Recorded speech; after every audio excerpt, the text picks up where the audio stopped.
आऊज़ु बिल्लाहि मिनश शैतानिर रजीम बिस्मिल्लाहिर रहमानिर रहीम अल्लाहुम्मा सल्लि अला सय्यदना मौलाना मुहम्मदिन व अला आलिहि व सहबिहि व बारिक वसल्लम। तमाम तारीफ़ें रब्बुल इज़्ज़त की हैं जो तमाम जहानों को पालने वाला है। मैं हूँ हकीम आमिर शहजाद डस्का से। नाज़रीन किराम, आपकी खिदमत में हुक्म कदीम का माल जाती रुझान, उनकी गहरी फ़िक्र, अमराज के दफ़ा के लिए हिफ़्ज़ान सेहत पर उनका फ़लसफ़ा, उनके माल जाती वाक़यात और इल्मुल अक़ाक़ीद जो आप जड़ी बूटियों की सही शक्ल व सूरत मैं आपकी खिदमत में अर्ज़ करता हूँ, और ख़ास तौर पर साहिबान कमाल के सीने के राज आपकी खिदमत में अर्ज़ करता हूँ। नाज़रीन किराम, अज फिर असीं डेरे ते बैठे हाँ तो गल पंजाबी च करांगे, क्योंकि बाबे वडेरे मेरे नाल बैठे ने तो ये आंदे ने, फरमाइश करते होंगे ने कि ਜਦੋਂ तू साडे कोल बहिना, साडे विच बहिना तो गल पंजाबी च करया कर ते सानू भी कोई समझ लगे। तो अज गल पंजाबी च करांगे। नाज़रीन किराम, एक बड़ी लाजवाब एक दवाई असी पे तैयार करने कि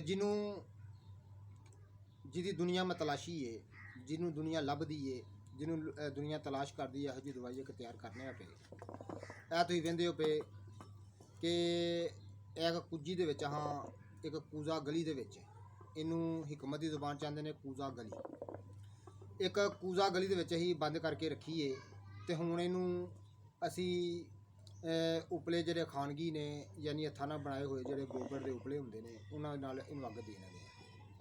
तो नाल इहदी मैं तुहानूं गल भी दसना वा कि ये दवाई एडी कारामद क्यों है। जिहड़े गए गुजरे बंदे ने उन्होंने इहदियां सिर्फ 2-3 खुराकां बिल्कुल राहे रस्ते लै आउंदियां ने, बिल्कुल सही कर छड्डियां ने, और ख़ास तौर पर जिन्हां दी टाइमिंग 1 मिनट भी नहीं हुंदी, उन्हां वास्ते तो दवाई एक प्यामे शफा है। ये नुस्खा किवें हत्थ आया मैं तुहानूं दसना कि ये भा मुमताज़ मेरे नाल सी ते पिछले सियाल की गल है, पिछले सियाल के दिहाड़े ने ते असीं गए बजवात दे विच। उत्थे कोई दोस्त ही साडा, उन्होंने असीं मिलन वास्ते गए ते उहदे कोल रात भी असीं रहे। उन्हें सानूं घ्यो ते शक्कर खुआया। पिछले सियाल के दिहाड़े की गल है। उन्हें घ्यो ते शक्कर सानूं प्लेटां च पा के दिता तो बड़ा मज़ा आया। तो उन्हें कहा कि साढ़े इलाके च एक बंदा है तो यार उसकी बड़ी शोहरत है, वो चंद खुराकां देंदा, सिर्फ 3 या 4 खुराकां देंदा है तो बंदा घोड़े वंगरा हो जाता है। उन्होंने मैं कहा कि मैं यार वो बंदा तो सानूं मिला, तो उन्हें क्या मिला देने आ। उन्हें बंदा मिलाया सानूं, उहदे कोल असीं गए। वो ना कुश्ता शिंगरफ एक तैयार करता ही खास तरकीब के नाल। वो कुश्ता शिंगरफ की मैं तुहाडे अगे गल करना। एडा लाजवाब कुश्ता शिंगरफ तुहां पहला नहीं किते वेख्या होए। नाज़रीन किराम, वो कुश्ता शिंगरफ दियां चंद खुराकां जिहड़ा पस्त मज़ा चेहरा है, जिहड़ा कि बुझा होया चेहरा है, उन्होंने रोशन कर दिंदा है।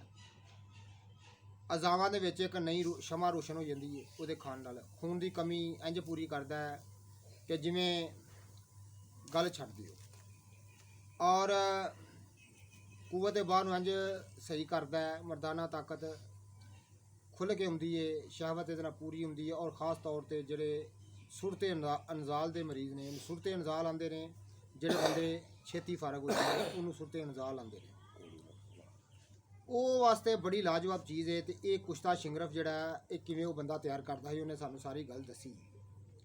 उन्हें क्या गल है वे कि मैं मरन के करीब हाँ, तो यह राज मैं कवर च नहीं लै जाना। चलो तुसीं चंगा होया साडे कोल आके मिल लिया। यह राज तुहानूं मैं दस देना, मैं कुश्ता शिंगरफ एक खास तरकीब नाल तैयार करना है। कुजी च असीं पा के रखिया, क्योंकि बहुत सारिया दवाइयां असीं डेरे ते तैयार करने तो यदी असीं तैयारी पे करने तो इंशाअल्लाह भलके परसों असीं इनू अग देंगे। ये बिल्कुल तैयार हो जाएगा और पीस के फिर असीं इनू अपने कोल रखांगे शीशी दे विच पा के, तो फिर मरीज़ों को इस्तेमाल करवाएंगे। तो नाज़रीन किराम, उन्हें सानूं यह तरीका दस्सिया है कि तुसां एक पा जिहड़ा वो लैना तुखम धतूरा। आम दवा फरोशां तू पंसारियां कोलों यह बीज लभ जाते हैं। ਆਮ ਇੱਕ ਜ਼ਹਿਰੀਲੀ ਬੂਟੀ ਹੈ ਤੇ ਲੇਕਿਨ ਕੰਮਣ ਡਰਨ ਦੀ ਲੋੜ ਕੋਈ ਨਹੀਂ। ਤੇ ਕਈ ਲੋਕੀ ਧਤੂਰੇ ਦਾ ਨਾਂ ਸੁਣ ਕੇ ਹੀ ਕੰਮ ਡਰ ਜਾਂਦੇ ਨੇ ਕਿ ਪਤਾ ਨਹੀਂ ਕੀ ਹੋ ਜਾਏਗਾ, ਲੇਕਿਨ ਉਹ ਡਰਨ ਦੀ ਜ਼ਰਾ ਵੀ ਲੋੜ ਕੋਈ ਨਹੀਂ। ਤੁਹਾਂ ਧਤੂਰੇ ਦੇ ਬੀਜ ਨਹੀਂ ਖਵਾਣੇ, ਤੁਹਾਂ ਸ਼ਿੰਗਰਫ ਖਵਾਣਾ ਤੇ ਲੇਕਿਨ ਉਹ ਤਿਆਰ ਧਤੂਰੇ ਦੀ ਉਮੀਦ ਛਣਾਉਣਾ। ਧਤੂਰੇ ਦੇ ਬੀਜ ਇੱਕ ਪਾਓ ਤੇ ਇੱਕ ਪਾਓ ਬਨੋਲੇ ਦੇ ਬੀਜ, ਜਿਹੜੇ ਜਿਹਨੂੰ ਅਸੀਂ ਕਪਾਹ ਆਨੇ ਆ, ਕਪਾਹ ਦੇ ਜਿਹੜੇ ਵਿੱਚ ਕਪਾਹ ਦੇ ਬੀਜ ਹੁੰਦੇ ਨਾ, ਕਪਾਹ ਦੇ ਬੀਜ ਜਿਹਨੂੰ ਅਸੀਂ ਆਨੇ ਆ, ਬਨੌਲੇ ਦਾ ਬੀਜ ਜਿਹਦੀ ਖਲ ਵੀ ਡੰਗਰਾਂ ਨੂੰ ਪਾਉਂਦੇ ਆ। ਪੰਜਾਬੀ ਚ ਵੜੇਵਿਆਂ ਦੀ ਬੀਜ ਯਾਨੀ ਬਨੌਲੇ ਦਾ ਬੀਜ, ਇਹ ਵੀ ਦਵਾ ਫਰੋਸ਼ਾਂ ਕੋਲੋਂ ਪੰਜਾਬੀਆਂ ਪੰਸਾਰੀਆਂ ਕੋਲ ਤੁਹਾਨੂੰ ਮਿਲੇਗਾ। ਉਹ ਤੋਂ ਬਾਅਦ ਇੱਕ ਪਾ ਤੁਹਾਂ ਲੈਣਾ ਪਾ ਧਤੂਰੇ ਦੇ ਬੀਜ, ਤੇ ਪਾ ਤੁਹਾਂ ਲੈਣਾ ਬਨੌਲੇ ਦਾ ਬੀਜ, ਤੇ ਪਾ ਤੁਹਾਂ ਤਿਲ ਲੈਣੇ।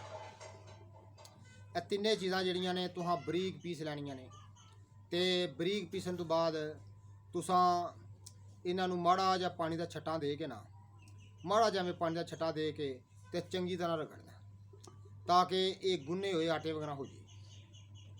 ਉਦੋਂ ਬਾਅਦ ਤੁਹਾਂ ਕਮ ਅਜ਼ ਕਮ ਵੀ ਐਡਾ ਬਰਤਨ ਲੈਣਾ ਜਿਹਦੇ 'ਚ ਆ ਵੇਖ ਲਓ ਮੇਰੇ ਹੱਥ ਦੇ ਵਿੱਚ, ਜਿਹਦੇ ਵਿੱਚ 1.5 ਜਾਂ 2 ਕਿਲੋ ਸ਼ੈ ਆ ਸਕੇ ਆਰਾਮ ਨਾਲ। ਐਡਾ ਬਰਤਨ ਲੈ ਕੇ ਤੁਸਾਂ ਕਰਨਾ ਕੀ ਏ, ਤੁਸਾਂ ਉਹ ਜਿਹੜੀਆਂ ਪੀਸੀਆਂ ਹੋਈਆਂ ਦਵਾਈਆਂ ਨੇ ਨਾ, ਜਿਨ੍ਹਾਂ ਨੂੰ ਮੈਂ ਤੁਹਾਨੂੰ ਦੱਸਿਆ ਰਗੜਨਾ, ਰਗੜ ਕੇ ਅੱਧੀ ਦਵਾਈ ਥੱਲੇ ਵਿਛਾਣੀ ਹੈ।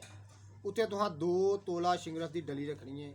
ਇਹ ਯਾਦ ਰੱਖਣਾ ਹੈ ਕਿ ਸ਼ਿੰਗਰਫ ਦੀ ਡਲੀ ਹੋਵੇ, ਪਾਊਡਰ ਨਾ ਹੋਵੇ, ਯਾਨੀ ਉਹ ਡਲੀ ਸਾਲਮ ਹੋਣੀ ਚਾਹੀਦੀ। 2 ਤੋਲੇ ਤੁਹਾਂ ਉੱਤੇ ਡਲੀ ਰੱਖ ਕੇ ਤੇ ਬਕਾਇਆ ਦਵਾਈ ਉੱਤੇ ਦੇ ਕੇ ਤੇ ਇਹਦੇ ਉੱਤੇ ਢੱਕਣ ਦੇ ਕੇ ਇਸ ਕੁੱਜੀ ਦੇ ਉੱਤੇ ਇਹ ਕੂਜ਼ਾ ਗਲੀ ਦੇ ਵਿੱਚ ਰੱਖ ਕੇ ਤੇ ਉੱਤੇ ਢੱਕਣ ਦੇ ਕੇ ਤੇ ਇਹਨੂੰ ਤੁਹਾਂ ਮਿੱਟੀ ਨਾਲ ਇਹਦਾ ਮੂੰਹ ਚੰਗੀ ਤਰ੍ਹਾਂ ਬੰਦ ਕਰ ਦੇਣਾ। ਚੰਗੀ ਤਰ੍ਹਾਂ ਮਿੱਟੀ ਨਾਲ ਮੂੰਹ ਬੰਦ ਕਰਕੇ ਤੇ ਹੁਣ ਅਸੀਂ ਵੀ ਇਹਦਾ ਮੂੰਹ ਬੰਦ ਕਰਨ ਗਏ ਹਾਂ। ਤੇ ਉੱਤੇ ਤੁਹਾਂ ਇਹ ਇੱਕ ਕੱਪੜ ਵੱਟੀ ਕਰਨੀ ਹੈ। ਕੱਪੜ ਵੱਟੀ ਦਾ ਮਤਲਬ ਇਹ ਹੁੰਦਾ ਹੈ ਕਿ ਮਿੱਟੀ ਦੇ ਵਿੱਚ ਕੱਪੜਾ ਭਿਉਂ ਕੇ ਮਿੱਟੀ ਦੇ ਨਾਲ ਲੱਤ-ਪੱਤ ਕਰਕੇ ਤੇ ਇਹਦੇ ਆਲੇ ਦੁਆਲੇ ਲੇਟਣਾ, ਇਹਨੂੰ ਆਉਂਦੇ ਨੇ ਕੱਪੜ ਵੱਟੀ। ਇਹ ਹਿਕਮਤ ਦੀ ਜ਼ੁਬਾਨ ਦੇ ਵਿੱਚ ਇਹਨੂੰ ਕੱਪੜ ਵੱਟੀ ਜਾਂਦੇ ਨੇ। ਉੱਤੇ ਤੁਹਾਂ ਕੱਪੜ ਵੱਟੀ ਕਰਕੇ ਇਹਨੂੰ ਧੁੱਪੇ ਰੱਖ ਦੇਣਾ। ਜਦੋਂ ਸੁੱਕ ਜੇ ਤੇ ਫਿਰ ਇੱਕ ਉੱਤੇ ਫਿਰ ਤੁਹਾਂ ਕੱਪੜ ਵੱਟੀ ਹੋਰ ਕਰਨੀ। 2 ਕੱਪੜ ਵੱਟੀਆਂ ਤੋਂ ਬਾਅਦ ਚੰਗੀ ਤਰ੍ਹਾਂ ਜੋ ਸੁੱਕ ਜੇ, ਤੁਹਾਂ ਸਿਰਫ ਇਹਨੂੰ ਗਿਣ ਕੇ ਤੇ ਤੋਲ ਕੇ, ਜਿਹੜੇ ਗੋਹੇ ਨੇ ਜਿਨ੍ਹਾਂ ਨੂੰ ਅਸੀਂ ਉਪਲੇ ਆਨੇ ਆ, ਉਪਲੇ ਖਾਨਗੀ ਜਿਹੜੇ ਹੱਥਾਂ ਨਾਲ ਬਣਾਏ ਹੁੰਦੇ ਨੇ, ਉਹ ਤੁਹਾਂ ਲੈਣੇ ਨੇ ਤੋਲ ਕੇ 10 ਕਿਲੋ। 10 ਕਿਲੋ ਤੋਂ ਜ਼ਿਆਦਾ ਉਹਨਾਂ ਦਾ ਵਜ਼ਨ ਨਾ ਹੋਵੇ, ਤੇ ਤੋਲ ਕੇ ਤੁਹਾਂ 10 ਕਿਲੋ ਉਪਲੇ ਲੈਣੇ ਨੇ। ਤੇ ਤੁਸਾਂ ਉਹ ਉਪਲਿਆਂ ਨੂੰ ਕਿਸੇ ਜਿੱਥੇ ਹਵਾ ਨਾ ਲੱਗਦੀ ਹੋਵੇ ਉਸ ਜਗ੍ਹਾ ਤੇ ਅੱਧੇ ਥੱਲੇ ਰੱਖਣੇ ਨੇ। ਉਪਲੇ ਸੁੱਕੇ ਹੋਣੇ ਚਾਹੀਦੇ ਨੇ, ਯਾਨੀ ਉਹ ਗੋਬਰ ਦੇ ਜਿਹੜੇ ਉਪਲੇ ਬਣੇ ਹੁੰਦੇ ਨੇ, ਜਿਨ੍ਹਾਂ ਨੂੰ ਅਸੀਂ ਪੰਜਾਬੀ 'ਚ ਗੋਹੇ ਆਨੇ ਆ, ਉਹ ਬਿਲਕੁਲ ਸੁੱਕੇ ਹੋਣੇ ਚਾਹੀਦੇ ਨੇ, ਗਿੱਲੇ ਨਹੀਂ ਹੋਣੇ ਚਾਹੀਦੇ। ਅੱਧੇ ਥੱਲੇ ਵਿਛਾ ਕੇ, ਯਾਨੀ 5 ਕਿਲੋ ਥੱਲੇ ਵਿਛਾ ਕੇ ਤੇ 5 ਕਿਲੋ ਇਹਦੇ ਆਲੇ ਦੁਆਲੇ ਤੇ ਉੱਤੇ ਰੱਖ ਦੇਣੇ ਨੇ। ਉੱਤੇ ਰੱਖ ਕੇ ਤੇ ਇੱਕ ਸਾਈਡ ਤੇ ਨਾ ਤੁਹਾਂ ਕੋਈ ਤੇਲ 'ਚ ਭਿਉਂ ਕੇ ਨਾ ਟਾਕੀ ਤੇ ਥੋੜਾ ਜਿਹਾ ਤੇਲ ਲਾ ਕੇ ਇੱਕ ਸਾਈਡ ਤੇ ਤੁਹਾਂ ਅੱਗ ਲਾ ਖੜਨੀ ਹੈ, ਤੇ ਆਸਤਾ ਆਸਤਾ ਸਾਰੀ ਕੁੱਜੀ ਨੂੰ ਆਪੀ ਅੱਗ ਲੱਗ ਜਾਏਗੀ। ਬਿਹਤਰ ਹੈ ਕਿ ਤੁਸੀਂ ਰਾਤ ਨੂੰ ਅੱਗ ਲਾਇਆ ਜੇ, ਸਵੇਰੇ ਉੱਠ ਕੇ ਕੁੱਜੀ ਠੰਡੀ ਠਾਰ ਵਿੱਚੋਂ ਫੜ ਜਾਏ ਤੇ ਇਹ ਕੁੱਜੀ ਫੜ ਕੇ ਤੇ ਆਰਾਮ ਸਕੂਨ ਨਾਲ ਇਹਨੂੰ ਕਿਸੇ ਛੁਰੀ ਲੈ ਕੇ, ਕਿਸੇ ਚਾਕੂ ਨਾਲ ਜਾਂ ਕਿਸੇ ਆਲੇ ਦੇ ਨਾਲ ਪੱਤਰੀ ਪੁੱਤਰੀ ਨਾਲ ਇਹ ਉਤੋਂ ਕੱਪੜ ਵੱਟੀਏ ਦੇ ਛਿੱਲ ਕੇ ਲਾ ਲੈਣੀ ਹੈ। ਛਿੱਲ ਕੇ ਲਾ ਕੇ ਤੇ ਇਹਦਾ ਢੱਕਣ ਖੋਲ ਕੇ ਤੇ ਆਰਾਮ ਸਕੂਨ ਨਾਲ ਵਿੱਚੋਂ ਸ਼ਿੰਗਰਫ ਦੀ ਡਲੀ ਤੁਹਾਂ ਕੱਢ ਲੈਣੀ ਹੈ। ਸ਼ਿੰਗਰਫ ਦੀ ਡਲੀ ਕੱਢ ਕੇ ਤੇ ਤੁਹਾਂ ਉਹਨੂੰ ਖਲ ਦੇ ਵਿੱਚ ਬਰੀਕ ਪੀਸ ਲੈਣਾ। ਬਰੀਕ ਪੀਸ ਕੇ ਤੇ ਤੁਹਾਂ 2 ਤੋਲੇ ਕੁਸ਼ਤਾ ਫਲਾਦ ਵਿੱਚ ਮਿਲਾ ਲੈਣਾ। 2 ਤੋਲੇ ਕੁਸ਼ਤਾ ਫਲਾਦ ਮਿਲਾ ਕੇ ਤੇ ਤੁਹਾਂ ਉਹਨੂੰ ਸ਼ੀਸ਼ੀ ਸੰਭਾਲ ਰੱਖਣਾ। ਤੇ ਉਹਦੀ ਇੱਕ ਰੱਤੀ ਖੁਰਾਕ ਹੈ, ਯਾਨੀ ਰੱਤੀ ਕਿੰਨਾ ਕੁ ਹੁੰਦਾ ਕਿ ਦਾਲ ਦਾ ਜਿਹੜਾ ਦਾਲ ਦਾ ਦਾਣਾ ਹੁੰਦਾ ਨਾ, ਇਹਦਾ ਅੱਧਾ ਹਿੱਸਾ ਇਹਨੂੰ ਰੱਤੀ ਕਹਿੰਦੇ ਨੇ, ਇੰਨਾ ਕੁ ਰੱਤੀ ਹੁੰਦਾ। ਇਹ ਹਿਸਾਬ ਨਾਲ ਤੁਸੀਂ ਸਮਝ ਲਓ ਕਿ 3 ਚਾਵਲੇ ਦੀ ਖੁਰਾਕ ਹੈ। ਇਹ ਮਲਾਈ ਨਾਲ ਜਾਂ ਮੱਖਣ ਨਾਲ ਜਾਂ ਮਨੱਕੇ 'ਚ ਰੱਖ ਕੇ। ਤੇ ਇਹਦਾ ਇਕੱਲਾ ਇਹ ਫਾਇਦਾ ਨਹੀਂ, ਇਹਦਾ ਫਾਇਦਾ ਹੈ ਵੀ ਹਰ ਕਿਸਮ ਦਾ ਨਜ਼ਲਾ ਜ਼ੁਕਾਮ, तमाम ਬਾਦੀ ਅਮਰਾਜ਼ ਨੂੰ ਦੂਰ ਕਰਕੇ, ਹਰ ਕਿਸਮ ਦੀ ਇਹ ਪੱਠਿਆਂ ਦੀ ਕਮਜ਼ੋਰੀ ਔਰ तमाम ਕਿਸਮ ਦੇ ਬਲਗਮੀ ਅਮਰਾਜ਼ ਦੂਰ ਕਰਕੇ ਇਹਦਾ ਕੰਮ ਹੈ ਬੰਦੇ ਨੂੰ ਚੁਸਤ व ਚੌਮਦ ਬਣਾ ਦੇਣਾ। ਇਹ ਬੜੀ ਲਾਜਵਾਬ ਤਰਕੀਬ ਹੈ ਸ਼ਿੰਗਰਫ ਦੀ, ਜਿਹੜੀ ਮੈਂ ਤੁਹਾਡੀ ਖਿਦਮਤ ਵਿੱਚ ਅਰਜ਼ ਕੀਤੀ ਹੈ।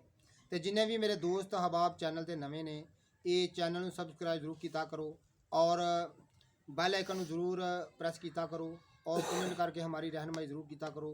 ये बड़ी लाजवाब शिंगरफ की तरकीब है जी मैं तुहाडी खिदमत विच अर्ज की है।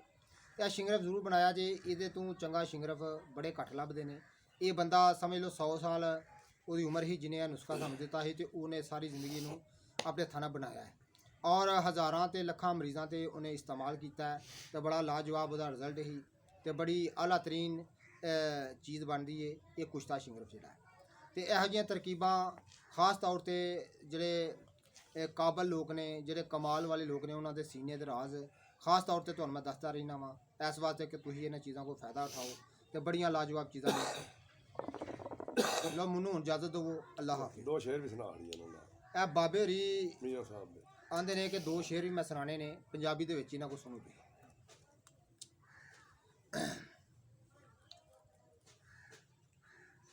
ਭਾਂਡੇ ਉੱਤੇ ਨਿਉ ਲਗਾਣਾ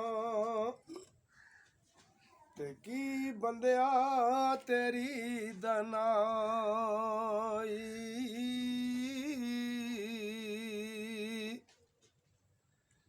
ਨਿਉ ਲਗਾ ਉਸ ਕਾਰੀਗਰ ਤੇ ਜਿਨੇ ਸੋਹਣੀ ਸ਼ਕਲ ਬਣਾਈ।